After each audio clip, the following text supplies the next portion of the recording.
welcome to the Better Man series. So as a celebrity menswear stylist, I and Dorian, when he's on the channel, we're always talking about style, etiquette, grooming, but that's really only one piece of a much larger puzzle that makes the man. So as I always like to say, clothing will get you through the door, but the rest is up to you. So in the series, we're basically gonna talk about the other things. Clothing is great, and it's the first thing someone sees of you, and they make judgments based on that, good or bad, however you wanna take that.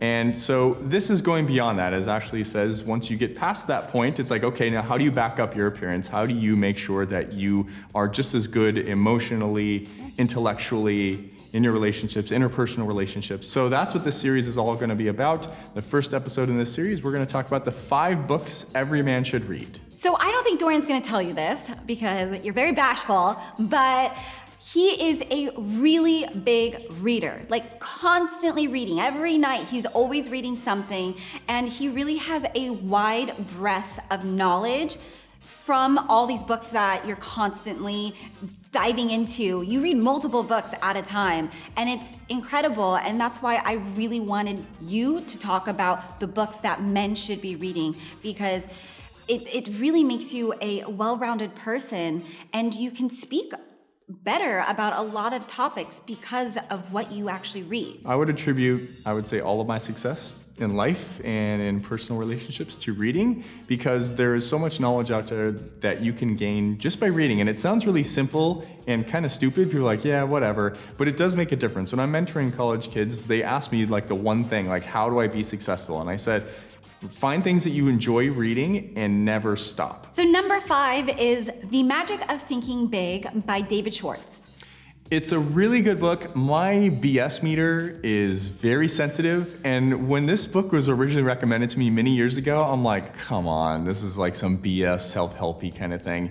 And then it got recommended to me so many times that I'm like, okay, all right, it's a short read, I'll take a look. And I was reading through it and I'm like, okay, this is a lot better than I thought. It's an older book, but it has very, very, very good applicable stuff in there. Basically, it makes you feel empowered to do things in your life that you maybe wouldn't have thought were possible, and gives very, very practical examples and advice about how to do these things. I can credit this with giving myself the ability to think bigger, think outside of my current circumstances. You know, I don't come from money. I was a college dropout, but when I read this book, I felt empowered to do things outside of my current circumstances, that I could do things outside of this, that I wasn't stuck in this box. I think a lot of times for everyone, men, women, when we go to school, we're taught to just do whatever they tell us to do and nothing outside of that. And so I think you grow up and you don't really think about bigger picture things, or like, oh, I want to be able to do this.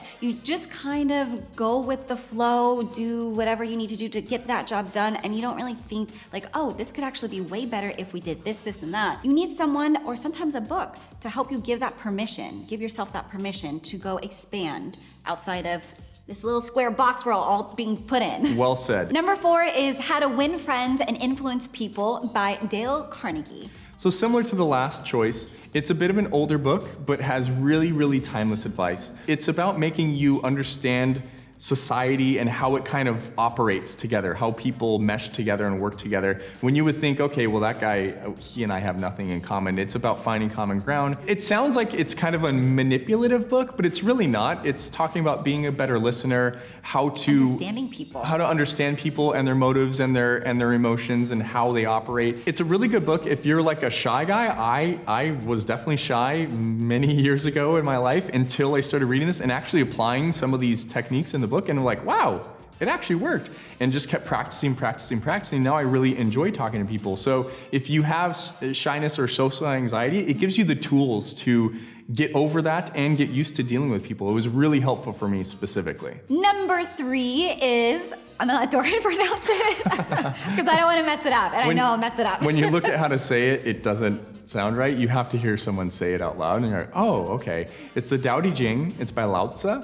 And obviously there's English translations. The one I like is by Stephen Mitchell. We'll link it in the video description below. It's a guidebook written for rulers about how to govern people.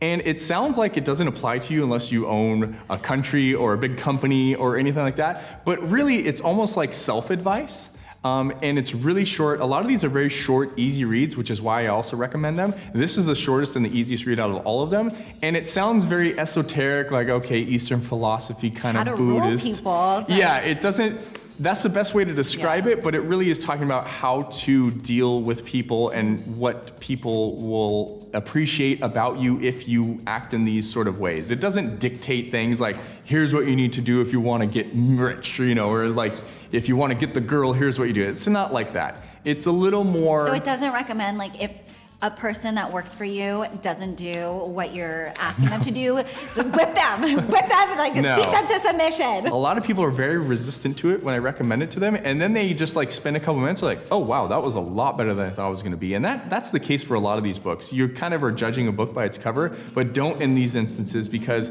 I've promoted this to people and they're like, meh, and then they come back a couple months later like, okay, thank you. That was very helpful. Before we get into number 2, if you've been liking this video so far, please give it a thumbs up. Subscribe to this channel if you're not already a subscriber, and be sure to hit that bell icon so you can be notified every time I upload a video. So number 2 is Getting Things Done by David Allen. So Getting Things Done is about how to manage the business of your life.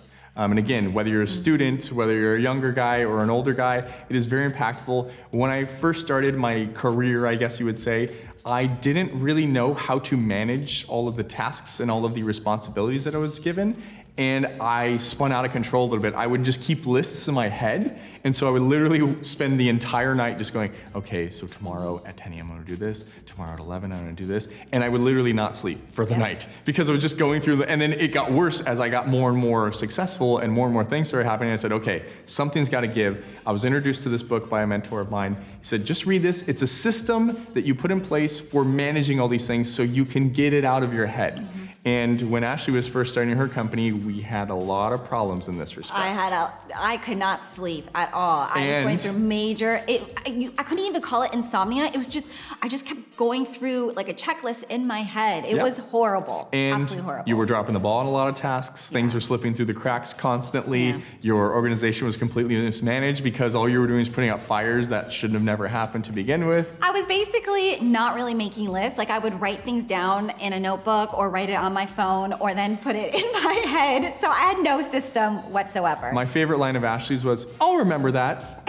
And I just went, no, you won't. Yeah, I didn't. So what the book gives you is a set of tools, basically a system you put in place. It's a series of lists based on context. So like, here's the phone calls I need to make. Here's the things I need to do at the office. Here's the emails I need to do. And this is what we implemented for Ashley back in the day. And I told her, it's gotta go on the book. She would tell me, oh, well, I'll remember that. I'm like, did you write that in your book? She's like, no. And I'm like, you need to do it right now. She fought me on it. It took a minute to get used to writing everything down. Of course. Like everything, it's not gonna jump at you and immediately you're gonna be a professional at it right away. It takes time, it takes practice. But for myself, and I'm assuming for you as well, it was well worth the small amount of effort it takes. Read the book, take it for what you want, implement his system as is, and then the beauty of it, it's very tweakable. You can make it work for any situation that you have down the road and make it really fit into your lifestyle and what you're looking to do. So cannot recommend it enough. It was one of the things that I credit my sanity with, to be honest with you. And mine. Yeah, yours too. And number 1 on the list is World Religions by Houston Smith. Religions are important to understand because they have dictated people's lives for so long in how they deal and how they interact with the world, that to understand them, you get a decent understanding of people and generally where they're coming from, including laws, including people from different cultures. So it's a really good understanding to have in your life because, at least in America, you deal with people from all walks of life all the time. We have Sikh friends, we have Muslim friends, we have Buddhist friends, we have Christian friends, we have Jewish friends. And so to understand kind of the foundational things that their culture is giving to them and that helps nurture them to life, it's really important to understand that stuff.